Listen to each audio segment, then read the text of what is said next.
जिस तरह आपने बताया कि ये एज के साथ प्रोग्रेस करती है या ये डिफरेंट चीज़ों की रिप्रेजेंटेशन के साथ मिल जाती है, तो इसका मतलब है कि इसका जो डायग्नोसिस है, इसकी तशखीस है, वो उतनी ही मुश्किल होगी।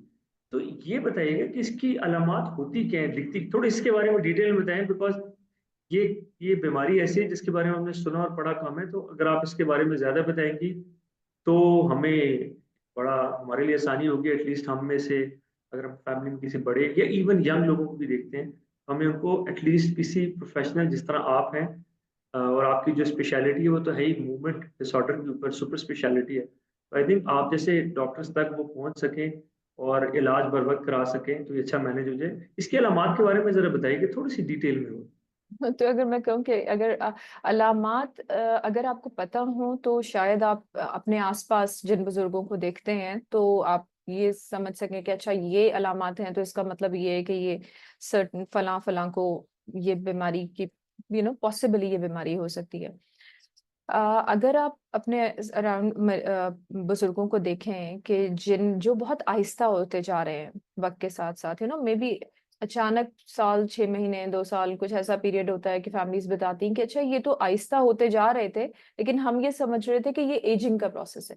और आहिस्ता होने से मुराद मेरी ये है कि वो चलने फिरने में भी बिल्कुल आहिस्ता होते जाएंगे, अपने जो डेली के काम काज करते हैं उसमें भी आहिस्ता होते चले जाएंगे, कि जो काम वो पहले एक इतने अमाउंट ऑफ टाइम में करते थे, अब उनको वही काम करने के अंदर में भी डबल टाइम लगने लगा है, बहुत आहिस्ता, या हेल्प की जरूरत पड़ने लगी है। और बात करेंगे तो आवाज इतनी धीमी होगी कि आप प्रॉपर्ली सुन ना पाए, जिसे हाइपोफोनिया कहा जाता है। या जो चेहरे के तासुरात होते हैं वो बिल्कुल एक्सप्रेशन, चेहरा बिल्कुल तासुरात के बगैर होगा, एक्सप्रेशनलेस फेस कहते हैं हम। बिल्कुल आंखों का झपकना कम हो जाएगा, खुशी गमी के तासुरात चेहरे पे नजर नहीं आएंगे, आवाज धीमी हो जाएगी, जिस्म स्लो होगा। चलेंगे तो बिल्कुल छोटे छोटे कदम उठा के आहिस्ता आहिस्ता चलेंगे। कमर के अंदर झुकाव पैदा होने लगता है। चलते हुए कोई आमतौर पे बीमारी से एक साइड बॉडी की ज्यादा मुतासर होती है बनस्बत दूसरे के, तो अमूमन या तो राइट साइड में या लेफ्ट साइड में प्रोमिनेंटली एक साइड में ज्यादा अलामतें शुरू में नजर आना शुरू होती हैं। तो वहां पर उस जो साइड ज्यादा मुतासर हो वहां पर राशा देखा जा सकता है, राशा जिसे ट्रेमर या लर्जा कहते हैं, वो देखा जा सकता है।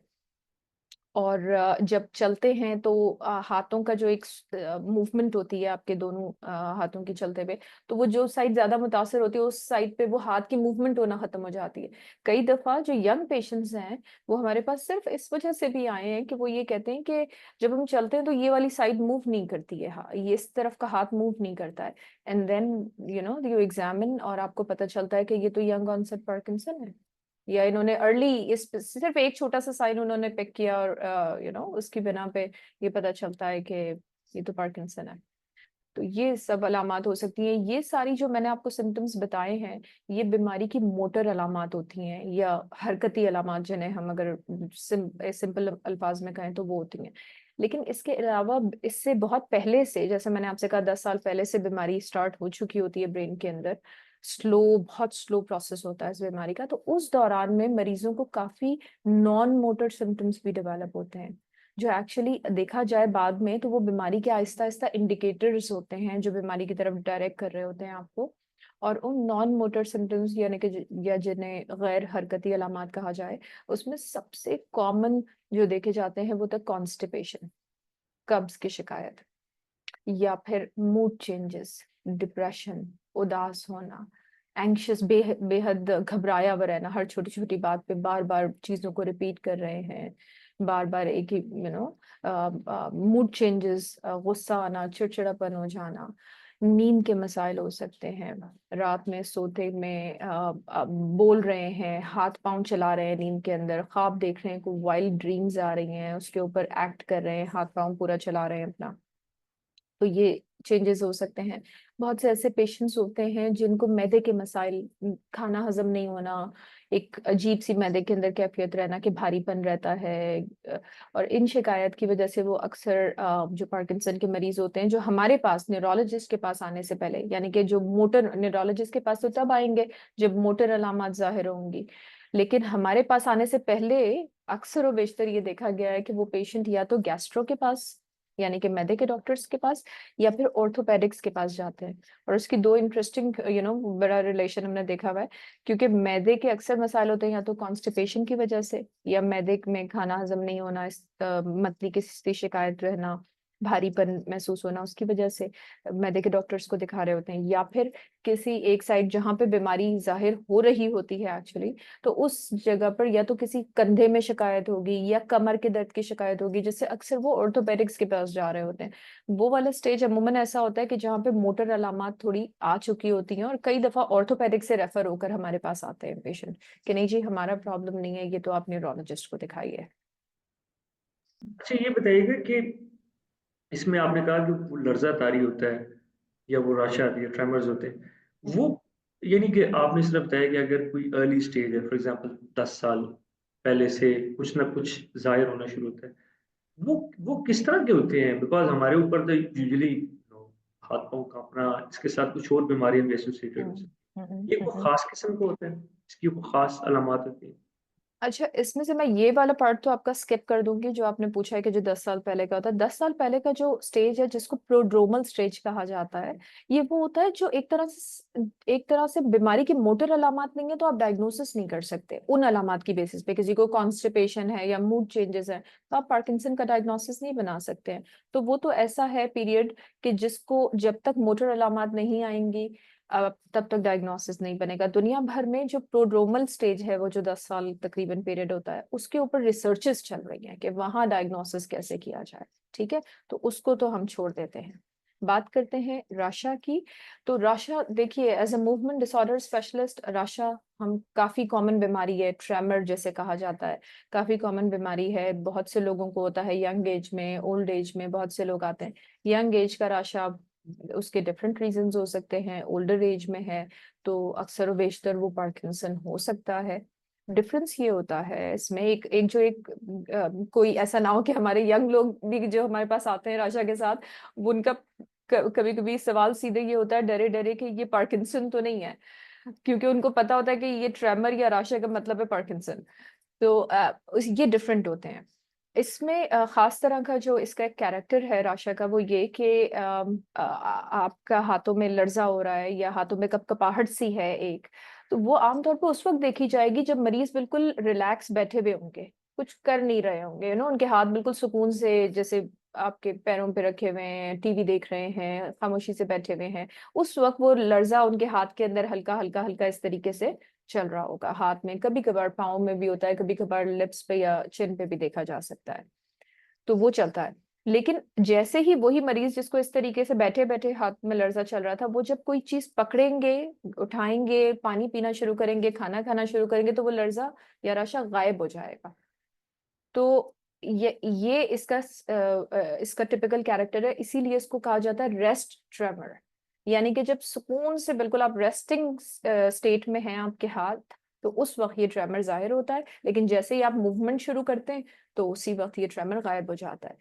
कई मरीज जब हमारे परेशान होते हैं इसके हवाले से कि जी ये जो ट्रेमर है इससे हम बॉदर्ड है बस, क्योंकि ये लोगों के सामने अच्छा नहीं लगता कि हाथ हिल रहा है, तो उनको ये कि मैं यही बताती हूँ अक्सर कि आप ऐसा करें कि जब भी लोगों के सामने और आपको स्ट्रेस हो रहा है जिससे ट्रेमर और प्रोमिनेंट हो जाता है, तो what you can do is उस हाथ को मूव करना शुरू कर दें।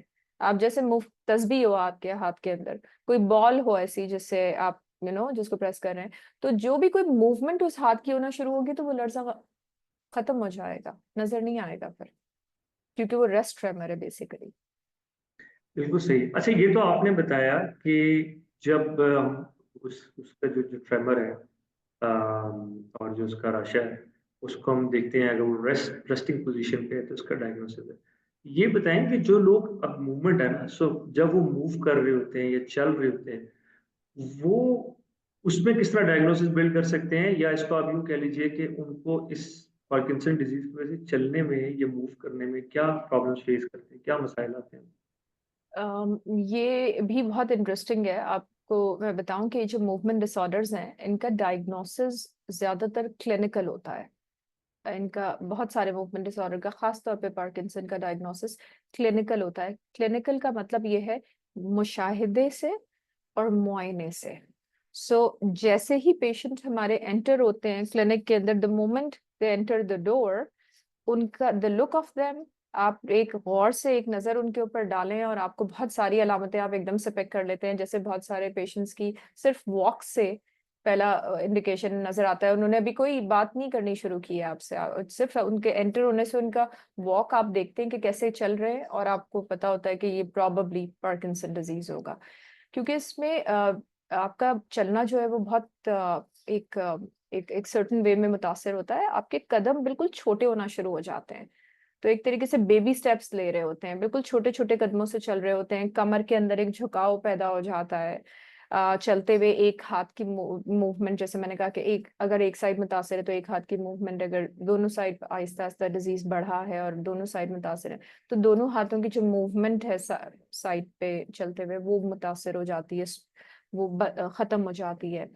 अम, जब चलते हैं तो चलते चलते ऐसा भी हो सकता है कि उनके पैर जमीन पे चिपक जाएं या जम जाएं, जिसको फ्रीजिंग ऑफ गेट कहते हैं। ये आमतौर पे पार्किंसन की शुरुआत में तो नहीं होता, अगर मरीज अपने प्रॉपरली ट्रीटमेंट करवा रहे हों और प्रॉपर एक्सरसाइजेस करते रहते हों जिस तरीके से डॉक्टर्स ने बताया है, तो आमतौर पे ये शुरू में नहीं देखा जाता बीमारी की। जैसे जैसे बीमारी बढ़ती है तो ये फिर जो मजीद चलने के प्रॉब्लम्स आते हैं वो होता है फ्रीजिंग ऑफ गेट, यानी कि पैरों का, कदमों का जम जाना जमीन के ऊपर या चिपक जाना। तो वो पैर उठाना चाहते हैं लेकिन प्रॉपरली उठ नहीं रहा होता है, वो दिक्कत पेश आती है। फिर उन थोड़ी देर खड़े होंगे, फिर दोबारा ट्राई करेंगे, फिर उसके बाद पैर उठाएंगे। तो ये वाली जो चीजें होती हैं, और खास तौर पे ये टर्निंग के अंदर, ये जब मुड़ रहे हैं कहीं चलते चलते, या फिर किसी छोटी सी गलियों से या तंग गलियों से गुजर रहे हैं या बहुत लोगों के दरमियान हैं, तो वो उसका स्ट्रेस है कि कोई मुझे देख रहा है, तो उस दौरान में ये फ्रीजिंग की जो फिनोमेना है ये भी ज्यादा वाजे हो जाता है। और इससे ये वो प्रॉब्लम है चलने की जिससे गिरने का रिस्क बढ़ जाता है। ये एक कभी इस तरह होता है कि पेशेंट जो पहली दफा आया है पार्किंसन का, वो ये बताते हैं कि जी छोटे छोटे कदमों से चल रहे होते हैं और फिर अचानक से तेज तेज चलना शुरू कर देते हैं, और ऐसे जैसे भाग रहे हैं और अपने आप को रोक नहीं पाते, और या तो गिर जाते हैं या कहीं किसी और को जाके उनको पकड़ना पड़ता है। तो ये भी एक डिफरेंट तरह की चलने की प्रॉब्लम है जिसको कहा जाता है फेस्टिनेशन ऑफ गेट, यानी कि ये एक मुख्तलिफ तरह की चलने की प्रॉब्लम है। ये जो चलने के मसाइल हैं ये पार्किंसन के डायग्नोसिस में बड़ी हेल्प करते हैं हमें।